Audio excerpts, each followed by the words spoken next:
As a player, volunteer, and administrator, Bill Detweiler has certainly given a lot to the game of golf. Golf is such a great game, and I was just doing what I like to do. Bill grew up in Grand Island, Nebraska, where he became one of the best young players in the state. When it came time to go to college, he really didn't have much of a plan. Well, a friend of mine named Bud Rasmussen, Bud said one day, "Where do you want to go to college?" I said, "Oh, I don't know." He said, "Well, why don't we go to Boulder?" I said, "Well, it sounds good to me." So we applied, and there we went. We didn't have any place to stay, so we pledged the Pi Kappa fraternity because they had a fraternity house, and which incidentally is how he met his wife Marilyn. I think we went out every night for a year. We'd always have a pitcher of beer. She'd drink most of it. While at CU in the late 40s and early 50s, Bill got to play with and for legendary golf coach Les Fowler. As a freshman, Bill made quite an impression. One of the best things I ever did, they had a tournament with 164 players in it, and it was match play, and I won that tournament, and they gave me a little disc for that, and that meant a lot. Bill would go on to be a leader for the CU golf team and would compete at the highest level. Yeah, I shot in the 60s. I had 1 week where I didn't get out of the 60s at Boulder, and I played every day, so those were pretty good days. As a player, Bill made the headlines quite often, and he got to compete against names like Tommy Bolt and Sam Snead. And it was Sam Snead that would inspire Bill's unique putting style.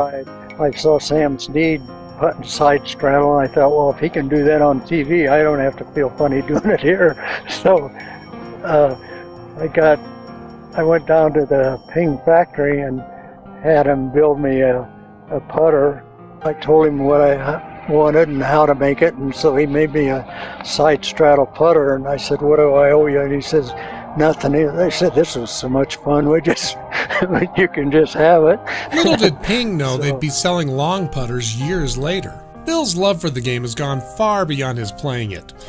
For nearly 30 years, he's been a volunteer rules official for the Colorado Golf Association.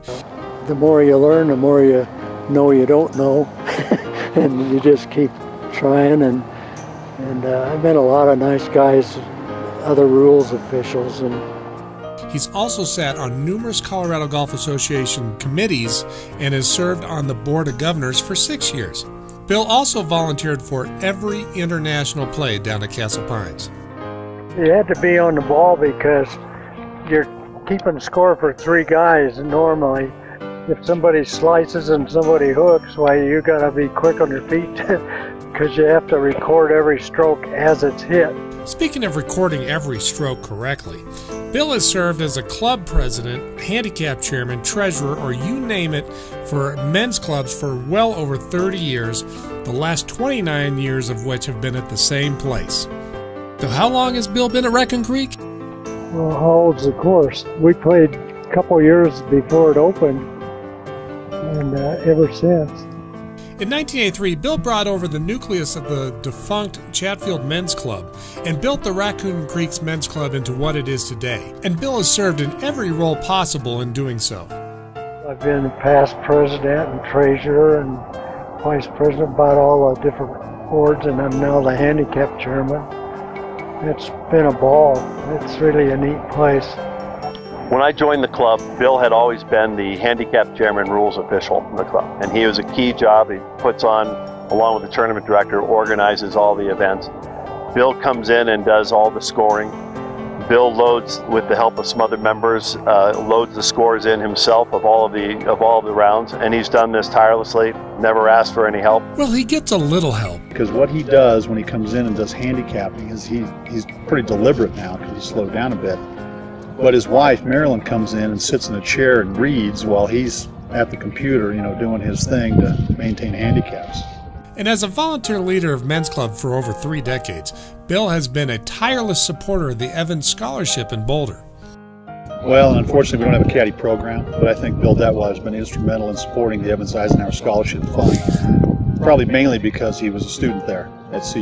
And I think he holds it over their heads. It's a voluntary contribution, but I think Bill makes it mandatory. So every club member, and every year since we've been going, has funded the Evans Eisenhower Scholarship Fund. And with Bill Detweiler at the helm, do you think Raccoon Creek has any sandbaggers? Yeah, we deal with them, but we don't do much about it. we have a lot of sandbaggers. I think every club does. But not every club or association has a Bill Detweiler.